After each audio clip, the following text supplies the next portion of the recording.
What's going on, Sofa Squad? If you'd like to see a really nice team composition build for Wasteland 3, then stay tuned. That's coming up next. Pew, pew, pew, pew, pew. Pew, pew, pew, pew. Whee. Welcome back, all you guys and girls. Yeah, so if you're subscribed to this channel, then you'll know that I've been scouring the Wastelands and trying to find all of the best gear, all of the nooks and crannies, all of the hidden content, pretty much to try and get everything done.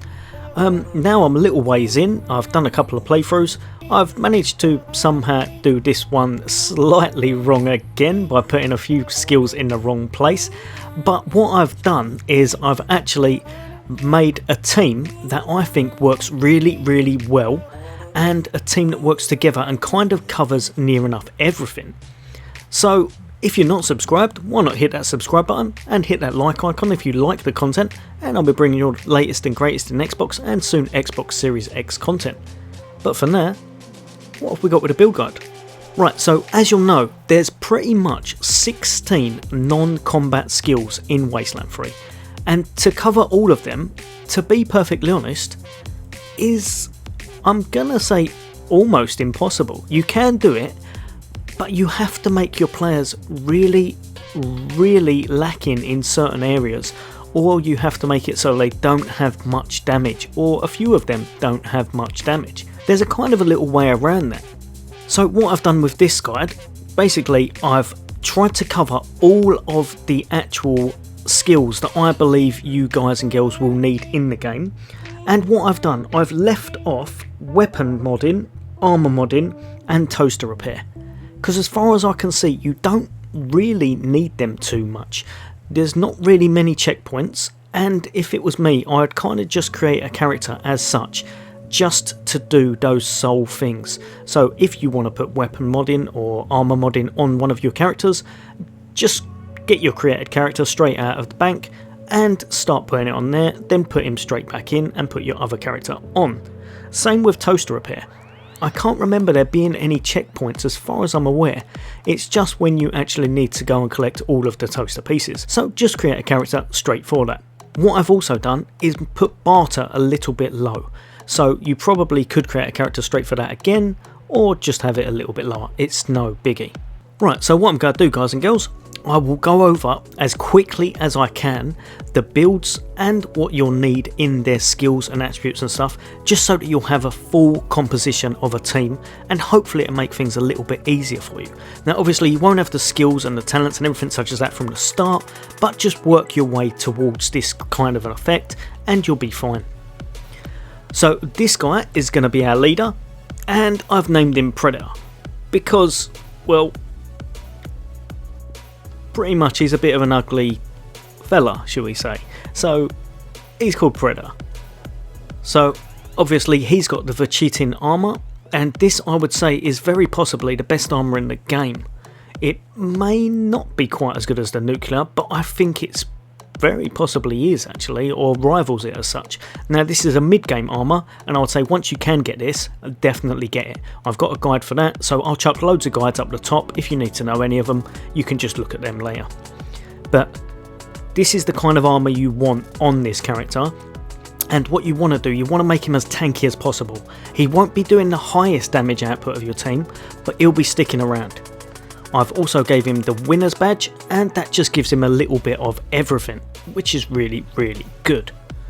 Now over here, and one of the main things, is the minigun and the purifier. Now I don't know why that's that way around, it should be the other way around. The minigun will be the one you're using 9 out of 10 times. So swap it round to the other way. And as you can see, it does a fair amount of damage. 37 times 18. That's not bad at all, it's really not. Now for the mods, don't worry too much, just put on whatever you can with giving yourself damage, a little bit of crit damage, and the resists. So over here you're just going to want as much armour as is physically possible, because this guy, you want to make him very tanky. Now if we go over the attributes, you're going to be making him with quite high coordination, a bit of awareness so that he's got a bit of damage and hit chance about himself, maxed out strength, that's the main one, maxed out strength, a little bit of intelligence, and full charisma. And the reason for that is you want him to have the highest leadership range and a really good amount of strike rate. Now what I've put down here is completely up to yourself. I have put it so that he gets an extra 5 health per level. If you are worried about him dying, put something else on, but I'm telling you, this guy survives most things. Unless there's something that is going to shred his armour, he survives a heck of a lot. For the background, what I've put is bonus damage to humans. Most times you're fighting humans, it works out well, chuck it on. If you wanted something different though, you very well could. Now for his skills, what you've got to remember, this is a complete team build, so you can't make everyone have the best stats they'll have, but together they will all work out really well and they'll do the job. And they'll do it really well because there's some really big damage potential in this build. So lockpicking, put it up as high as you can. Lockpicking is one of the main things in this game that you need. Nerd stuff, you're going to want to put that up quite high as well, and it helps for basically changing and hacking the robots as such. Big guns, you're going to want at least 7. If you want it higher, go for it later on in the game. And leadership, I would say try and put this up as high as you can, because again it helps out your whole team. And basically, like I said, this guy will be the leader of your group. You don't really want him to die because, like I said, with what I've put on him, if he does die, he's dead. So if you didn't want to put that on, don't worry about it. But at this stage in the game, I'm finding it works really well, especially with this armour. Moving on, the perks I've given him. So hardened, healthy, quick reflexes, and weathered. Now you've just got to remember, I have a few more skill points if you're not this late in the game. Don't worry, just put on the things that you can at the moment that you think will help you. Down here I've put move up because that actually helps a little bit on this build where he doesn't have max coordination. Over here I've put on terrorizer, and this one, which is actually really good, pressure cooker. Superheat an enemy's vehicle with your flamethrower, deals 40% of the vehicle's con or health in fire damage over the next 2 turns. It's really good for suppressing those big vehicles as such, but I would honestly say these ones down here are also really good for this build. So hacking a robot will basically make it being attacked by other enemies. That comes in really handy, as does this one over here. Hacked robots gain +2 AP. It's really good. These two actually work really good in this build, and later on when you're facing some of the enemies that are the robots or the mechanical ones, this build can work really in your favour. These perks here, especially Rally, provide a +2 AP bonus to allies in a radius around you, is used really often. Use it at the start of combat, use it on your whole team, and you probably won't have to use it again, to be perfectly honest. Next up we have Critt, and I'm telling you, this guy is one of the heaviest hitting guys in the game at the moment. This guy will do some damage for you. He will massacre things and he will just get the job done. So if you have a little look over it, what I've put on him is nice and easy: the commando helmet, the commando armour, and the commando legs. He's also got the Star of Bravery, and that's just to kind of round him out and give him as much potential as possible. The one thing with this guy, he's a little bit glass cannon, so he can die, so you're going to want to make sure he's in the right position as such and gets a lot of kills. But with this team build, you can easily get the turns done well under 3 turns, most times, if not all times, unless you're on a really long level. So over here I've given him the Javelin rocket launcher. Now this is down to your choice. If you didn't want to give him the Javelin rocket launcher, I would say give him the Nuka-Zuka just for using the mortar effect or the mortar blast, which doesn't consume that ammo.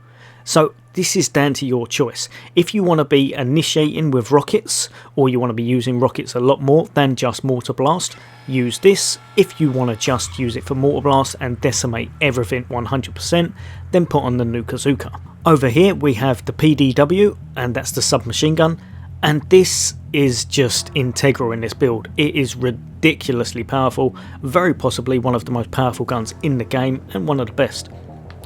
Just down here, standard, he's got a med hypo and he's got a suture kit. If you're wondering why he's got a suture kit, it's because if you look down there, he's got Explodomaniac and Pyromaniac. Now the reason we've got these on is because it actually puts up his damage on explosives, and the PDW is classed as explosive as well, so it makes that gun really good and it makes your rockets really powerful. So coordination max, awareness max, intelligence max, and a little bit of charisma. If you didn't want charisma and you instead wanted a little bit up here on either the luck for the lucky crits or a little bit of speed, that would be completely your choice, but this build does work as it is. Down here, like I said, he's got Pyromaniac for the explosive damage and Explodomaniac for the explosive damage again, for upping all his damage on his gun and his rockets. The skills we've gone with are automatic weapons, explosives and first aid. These will be the three you'll want to try and max out eventually. With this one, don't worry too much, it's just coming from the badge. The perks, again, what you'll want to do will be put a little bit of this on him, and as you saw, this guy is very squishy. If you wanted to put some strength on him instead, go for it, but chuck on a few of these just to make sure he survives. Now if you have a little look down here, you've got Gopher Hunter, Spray and Pray, Reckless is one of the main ones, as is Stormer, as is Trigger Happy. I would say these three are the main ones, and someone told me that Gopher Hunter doesn't actually proc on SMGs, so be a bit mindful with that. I didn't realise at the time when I put it on. Down here, the main thing you're going to want is Mortar Blast. If you can get these two eventually, that's perfect. Mortar Blast is by far the thing you're after, as is this one here. Targets directly hit by rockets or grenades are automatic critical hits. This guy's your heavy hitter. He can take out adds left, right and centre. If you come up against a Scorpitron, he will knock that for 6 as well, so don't worry too much. Just down here, if you can get it, obviously if you want him to be a little bit of running around being your medic and stuff, you will have to put his speed up, but you will put this on him as well. Right, next up we have One Pump Chump. Very aptly named because he's using a shotgun. And again, he's got Commando Helmet, he's got Merc Armour, and he's got Commando Legs. If you could get better, say for example you're further in the game and you've got Spectrum gear or anything that ups his crit damage or anything such as that, chuck that on. I've chucked him with the Rabbit's Paw just for a little bit of extra crit chance. The main thing you will want with this character, by far and none, is definitely this Jackhammer shotgun. It is amazing. Now I've not gone over the mods much with these because to be perfectly honest they're open to interpretation. I would just say with all of these characters, just up their armour as much as possible and up their damage as much as possible with a bit of range. But with this Jackhammer one, it is quite vital. When you do find it, definitely put on this quickfire mag, because it basically puts your AP down by 1 and it costs only 2 to shoot the shotgun each turn. You will be mopping up adds left, right and centre with this. Now the main thing with shotgun builds is definitely try to hit multiple targets. If you're hitting multiple targets, everything dies. Every single thing. If you're hitting singly, you're not using them to their full potential as well. So try to hit multiple things at once. What I've gone with this guy as a secondary is the neutralizer, because if you look at the primary, it has hardly any penetration. So this one is a little bit better against those really high armor targets. Down here, what I've done is chucked on a laser turret and a machine gun turret.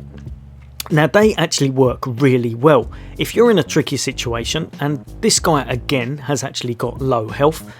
But if you chuck out a couple of these on either your first or second turn or whatever you want to do to kind of pick up a bit of aggro and then go around mopping everyone up, that will help you out no end. Now for his attributes, what I've done is all the way up on coordination so that he's got a bit of movement, all the way up on awareness. His speed is all the way up. That means he can move around, he gets to places that most people usually can't. And I've put his intelligence up. For the quirk, and again, if you wanted to change this, go for it, I don't blame you in the slightest, but I've put 2 pump chump on. Basically, if you're trying to clear out everything in 1 or 2 turns, this is an absolutely amazing quirk. If you think it's going to take you longer, take this off and put on either serial killer or something to your liking. As after the first 2 turns you lose 1 AP and minus 15% hit chance. But for the first 2 you get 2 AP. It's really good. Over here, Goat Killer, pretty self-explanatory, you want a bit more crit chance about your build. With this guy, for his mods, chuck on crit chance, crit chance, crit chance, and a little bit of damage, and obviously that quick fire mag, and you're all set. Now over here, you've got him with mechanics, small arms, and try and get his survival up as well. Those are the ones you'll mainly want with this character, and those are the ones that work really well on this build. Now over on his perks, obviously I've chucked on a bit of healthy because he has minimal health. I've also put on this one, clear cover. Shotguns do 100% damage versus cover. This is the main one, bar none, that you want to put on this build. I believe draw works as well, but I can't remember exactly, to be perfectly honest, but I believe it does. And if it does, your first attack after reloading an empty weapon costs no AP. That can be really good in this build, because obviously you only get 3 shots off with the shotgun before reloading. I believe it works. I can't remember 100% offhand, so if I'm wrong, just chuck it in the comments. But this right here, like I said, is the main one you want. Shotgun attacks gain 25% damage for each enemy hit by the same shot. If you're hitting multiple ads, they all fall over. You can do upwards of 10,000 damage with this guy easy in one shot against lots of ads. Now down here, what I've done is made him a bit of a beast against robots as well. So he's got bonus damage to robots and vehicles. Deployables gain plus 25% health and deal 25% damage. So again, like I said, if you want to be chucking them at, that's really good as well. And do not for the life of you put this on. I put this on accidentally early game when I was trying a different thing. Right, so next up we have Warpath. And this guy again, he does the business and he looks the business. He's really, really good. For some reason I've lost the thing I had on him, but I don't know why. It must be on one of my other characters. But basically what you want to do is kit him out with your exoskeleton, and exoskeleton. These will just help really, really well for kind of getting around the field, having quite a nice bit of armor about yourself, and it will up your melee damage, which is what this guy's all about. Now for that last slot, the utility, you'll want the anabolic injector. I have no idea why it's not on. Hopefully I've not lost it. Over here, you probably want to put on the chainsword, because it is absolutely amazing and it does that bleed damage as well. So a lot of times, even if you don't get the kill, you can leave the person alone, run off someone else, because the bleed damage is going to kill them. Now over here, I've put the hydraulic hammer. If you find a nice power weapon later, like maybe the power hammer or something along that, that may supersede this because of some of the other talents he's got. But this is what I'm using for the moment. Down here, if you want to use it, you get Prairie Punch, and that gives him an extra 25% melee damage. You don't have to use this, I don't use it often, but it does come in handy from time to time. Again, over here, Med Hypo, and that's just because it's pretty standard. His attributes: full up coordination, full up strength, full up speed, and then start banging things into intelligence, and up here into luck, as that will just help you to get those crits really later on in the game. About 3/4 into the game, this guy starts massacring everyone. Now very aptly named, we've given him Serial Killer. He gains 3 AP for each kill in combat once per turn. This is one of the best quirks in the game. Chuck it on this character, you won't be sad you did. For the background, you're definitely going to want Lethal Weapon. This is bar none the best for your melee characters, it just ups your damage by 10%. Over on the skills, what we've done here is Animal Whisperer all the way up, melee combat all the way up, and then start on your weird science. It might sound strange, but it fills the hole, and it can work out really good later on if you basically put on some kind of a power weapon that has the energy to it. Now over here, as you saw, you'll want to make this guy tanky. He can take the beats, he can get around, he can manoeuvre, he does the job. Put on as much of this as you can up the top because you're going to want him as tanky as possible. Down here, this one can actually be really good, so if you wanted to put Bleeding Strike on, go for it. I must admit I'd stay away from some of the hammer skills until later on. Most of the time you will be using the sword. This one is really good though because you've got the 2 melee, you get 0.5 combat speed. Attack with blunt weapons critically hit, so that's not too bad on stunned and blind enemies. But I'd say probably the main one you're going to want is this one here, Pursuit. If you're more than 3 spaces, if you move more than 3 spaces, your next bladed weapon attack has 25% critical chance and 100% versus slow targets. It's basically a lot more chance to crit, so once you start putting into that crit as well, you will start massacring things. The last one here is, while using a blunt weapon, gain +2 armor for every enemy adjacent to you. So for example, if you wanted to run into the middle of combat and there's 3 of them, hit them with your hammer and then you'll be getting the extra armor. It's not vital to the build, it does help a little bit though. You will want to invest a little bit down here into the Animal Whisperer, and that's because if you look, you'll probably want this guy to get a really nice pet. If you can, get him something like the Honey Badger, just so that it will last a little while, or respectively get him something that's going to have health taken off quite easily so that it procs his extra damage. And as you can see, that will come from over here. So animal companions provide you with better passive bonuses. And the final one, if your animal companion drops to 25% health, gain +50% critical chance and +2 AP. So if you wanted to make it so that you just had a really weak animal on his team and he got the extra 2 AP and crit chance, I would not blame you in the slightest. Again, with this, don't worry too much. This will only be if you're going to put kind of energy weapons on later on. I don't think you'll invest too much into it. So here we have Jodie Bell, and she's one of the first actual companions you can get. I think she's definitely worth having in your team, and I kind of use her as an initiator of combat. It works really well, and I think she's definitely worth having around. Now unfortunately, with your companions that you can pick up a lot of time, the kind of skills that they get are a bit random. So you'll have to forgive me, because even with myself I've put a few things in the wrong places, so I'll just tell you where to put them and that should help you along the way. Right, so what you'll want on her, bar none, will be this one here, the Commandant's Helmet. That will give you the crit chance and the initiative. Down here I've got the Commando, both sets again, but again if you had Spectrum or something else, chuck that on.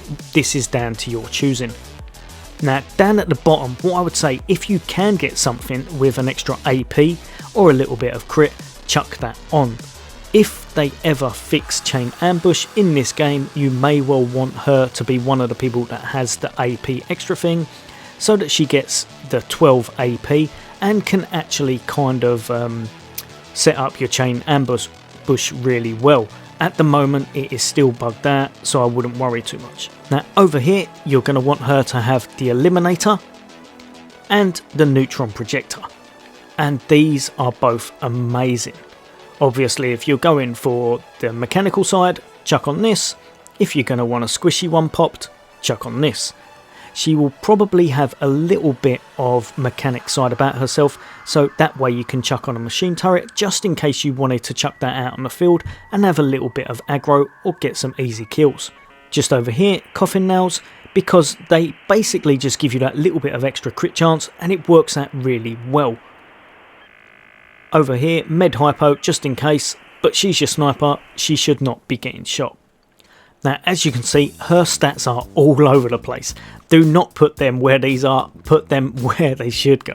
Your main thing, chuck coordination all the way up, chuck awareness all the way up, and then start off on your intelligence and then go into your luck, just so that you're getting those mega crits.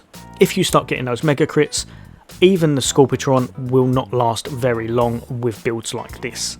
Now obviously she doesn't come with a quirk, but she does have this one here. And it basically just gives her a quick slots +1, which is quite good because it allows for that 3rd slot. Now like I said, she comes with a few things in kind of random places, as do a lot of them. But the main thing you want to do, I think she started off with these kind of mechanics. That's okay, that just allows you to actually chuck out the turret. But what you'll want on her more than anything is sneaky stuff, sniper rifle at least to 9 so that she can use the best snipers as such. And that way you then got this last one here, you can take that straight out. She'll have 9 in that. Then you want sneaky stuff again for the preemptive attacks, so you're going to be the person who initiates 9 times out of 10 if you're not initiating with the rocket launcher guy. Now don't worry too much about these other ones, a few of them was me putting them in the wrong place, a few of them is where the game actually put them. But next up what you want to do is put on, just down here, and have her as your barter person. Like I said, it works out well just in case you're sending a little bit, but it's not vital. If you wanted to create a character who has barter alone, that is completely fine. The main thing is making sure that she has on sneaky stuff, sniper rifles, and that's about it. If you can put other stuff on her, go for it, but they're the main two. The main thing you will want on this build, if it decides to work, will be this one right at the end, chain ambush. Ambush attacks with sniper rifles that kill your target don't end the ambush. For some reason mine worked and now does not, and I've heard a lot of people in the community saying the same. It bugs the game out, I don't know why, it's what the character's intended to do. It just doesn't make any sense at the moment, but hopefully they'll fix it with a future patch. What that is, basically as long as you've got enough damage about yourself, which this skill should have, when an enemy moves, as long as you've got ammo in your gun I believe, if you've set your character to ambush, she shoots the character, if they die, the next person moves, she shoots them, yada yada yada, you go on from there. So what you want with this character, once that does work, will be as much ammo in the mag as possible and as much damage about them as possible. This one right here, concentration, this one right here, masterful precision, and this one right here, you might as well take them all. Right down at the bottom, the only ones you also definitely need on this build is this one right here is not too bad, you don't really need it to be perfectly honest, but this one right at the end is the one you're mainly going for, and that's lights out. That gives you sneak attack damage plus 200%. It's massive, it does the job. If you initiate with this skill on things like Scorpitrons or higher value targets, you're going to kill them most times, or at least take off a fair chunk of their health, ready for your bazooka guy to just finish them off. And obviously up here where you've got mechanics, that will also do a little bit of extra damage to everything that is mechanical. Right, we're almost at the end, and lastly, here's another character that you can get really early on in the game, and that's Marshal Kwon. So again, I've just put on very basic gear for this guy. He's just filling the slots we need really to kind of sort out the fact that we're missing a few of the skills. But he still does do a little bit of damage, and obviously he's got that thing where he can turn robots against themselves and things such as that, so that does work out well with the assault rifles. So over here I've just put on tactical armour and a merc helmet. Pretty much with this guy, I'm not going to lie, if you can get a bit of crit about him, do it, but just make him so that he's going to survive. Over here I've put on the Polar Vortex assault rifle because I really like it. If you wanted to put something else on, you very well could. It is down to your own personal preference. Just down here I've put on the Med Hypo and I've put on the injury kit. Honestly, put on whatever secondary gun you want with this character. He's not going to be doing the most damage in your team, but he is good when he turns the robots against himself and such. Now over here, what I would recommend would be chucking up coordination again, awareness, and probably I would say a little bit of intelligence, and then go into that luck and hopefully get the mega crits. If you get the mega crits off with this guy, he can still do some nice damage. Over here, and like I said, with this guy I have gone a little bit crazy and he's got stuff everywhere, but again the game does put some in there for you. The main thing you want is automatic weapons up quite high. I'd imagine probably to about 7 would be fine. And then after that, to fill the 2 roles you need hard ass up as high as you can and kiss ass up as high as you can. Once you've got them, that should be your character roster kind of filled out 95 or 100% of it, except for, like I said, barter may not be all the way up, and you won't have weapon modding, armor modding, or toaster repair. If you could fit those 3 in somewhere, if you wanted to, go for it. But they're not integral as far as I'm aware. One of the main things to remember is that this guy is the leader. He will actually buff your whole team and he'll make sure they get the kills really, really easy. And you'll just mop up everything within a few turns as long as you're doing things right. So make sure that these right here, these perks here, especially Rally, provide a +2 AP bonus to allies in a radius around you, is used really, really often. Use it. Once they've all got that extra AP, you will find that this guy right here, the Critt guy, will just absolutely massacre everything. As will this guy, One Pump Chump. He will go around decimating foes as well. You'll also be able to pick up shots with your sniper. You can also throw out the turrets. You can also then go around mopping things up with Warpath. So you'll have a nice solid team with really good skills, really good damage, really good survivability on a few of them, and a couple squishies that just go around mopping everything up. Right guys and girls, I'm sure I've taken enough of your time, but I hope that helps a little bit out, because obviously it is quite hard to get the build right for a complete team. If I've missed anything off, I am very sorry, but as far as I can see, this pretty much covers 95 to 100% of it, and if there is any way to make it better, then drop it in the comments. As always guys and girls, I hope you've enjoyed this and I hope it helps you out a little bit. If you're not subscribed, then why not subscribe to the Sofa Squad? Hit that subscribe button, hit that bell icon, and I'll be bringing you regular content on all Xbox and soon Xbox Series X content. As always, take care. I'll see you on the next day.